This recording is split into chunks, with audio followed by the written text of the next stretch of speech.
Welcome back to more Sip the Tally. I'm your host, Coach Evans, and today is Tuesday, so you know what that means. We're going to take a look at our more Sip the Tally power rankings for week 3 of the NFL season.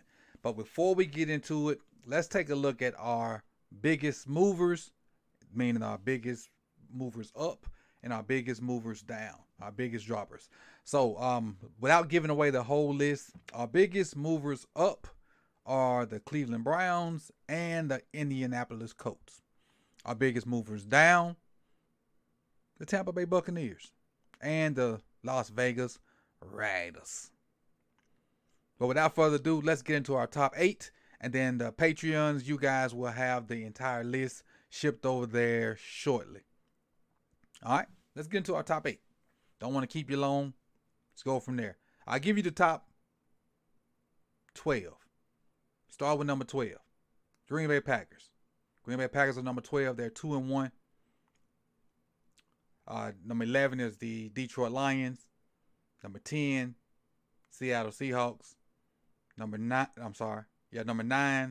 Baltimore Ravens. And number 8. Let's get into it.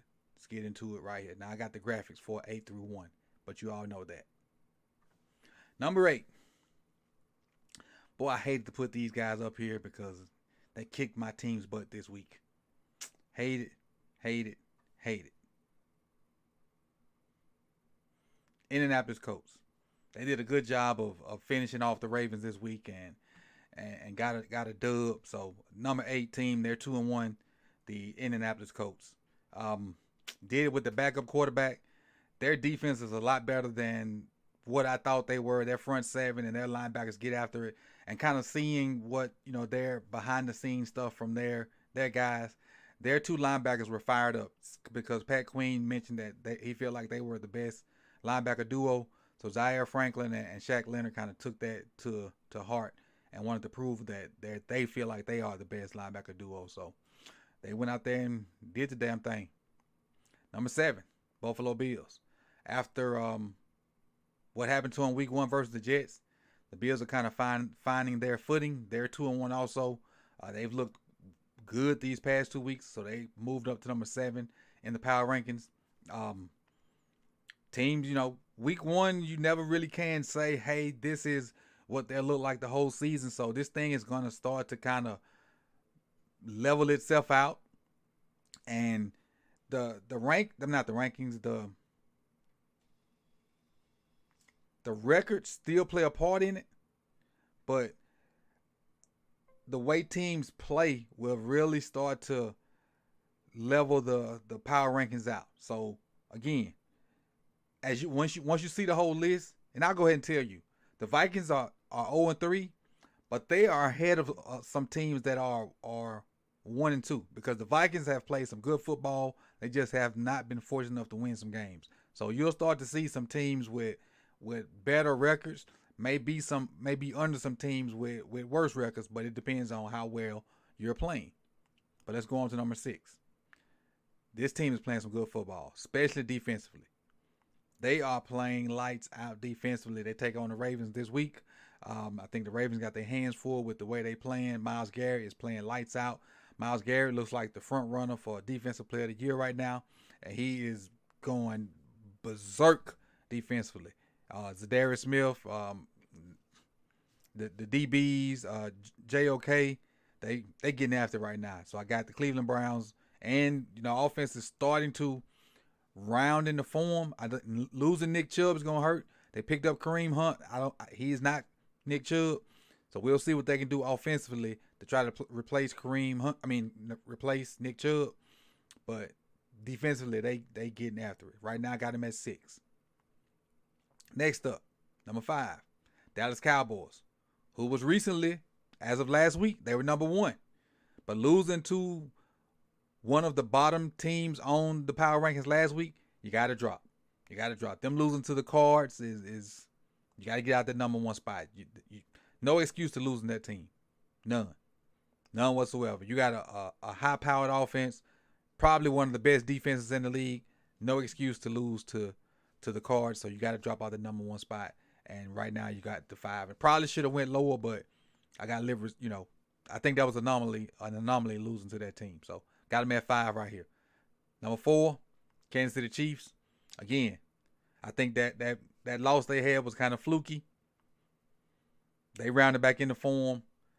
They're gonna be in this top probably most of the year. Probably most of the year. They got Kelsey back. Pat's gonna start doing this thing once the receivers kind of get to where they need to be. Chris Jones is back, and once he get in playing shape, they're gonna get better defensively. They played last week without one of their linebackers, and they still got a victory. Still got a resounding victory. So they're gonna be fighting for this 3-4. I'm sorry, not 3-4. 4-3-2-1 spot all year long. They're gonna be fluctuating up and down. Just watch what I tell you. Number 3, Eagles. Eagles are 3-0, and they're 3-0, and their quarterback hadn't played good yet. Jalen Hurts hadn't played. He's played okay, but he hadn't played good yet, and they're 3-0. So look out for the Eagles. Once they get it together, if I'm not mistaken, Swift had another 100-yard game. He had 170 something last week. Had 100 plus last night. Their O-line is amazing. The Eagles O-line is amazing. It looks like they're probably the best O-line in the game again.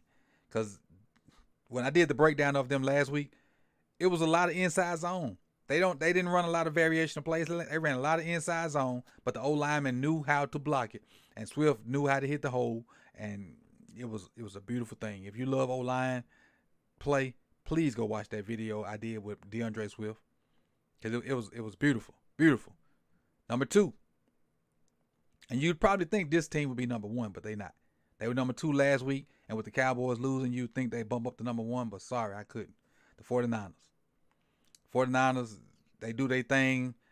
They got probably one of the best rosters in the NFL. The only thing that I think they lack in roster is quarterback. And even though Purdy does a good job of what Kyle Shanahan asked him to do, I just couldn't put them at number 1. And y'all all know why I couldn't put them at number 1. And again, no shade to the 49ers. They handle their business. But for what the goddamn Miami Dolphins did, there is no way I could not put them at number 1. They scored 70 points and probably could have scored 77 or 84. They took their foot completely off the gas. They probably could have scored 77, if not 84. Definitely could have broke the record and scored 73, but chose not to. They did all this without Jalen Waddle. They did all this without their second best offensive player, Jalen Waddle.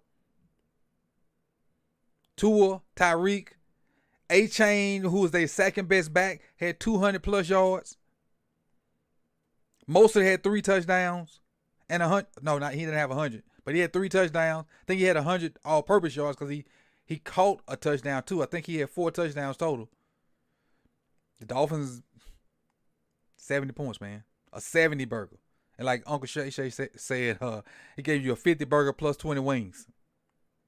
So the Miami Dolphins are our more sip to tally number 1 team in the power rankings for week 3 of the NFL season. So I appreciate you guys for coming out. You could have been anywhere in the world, but you chose to be here with me. So I appreciate you spending a good 9 minutes of your time with me. If you have not hit that like button, please do so.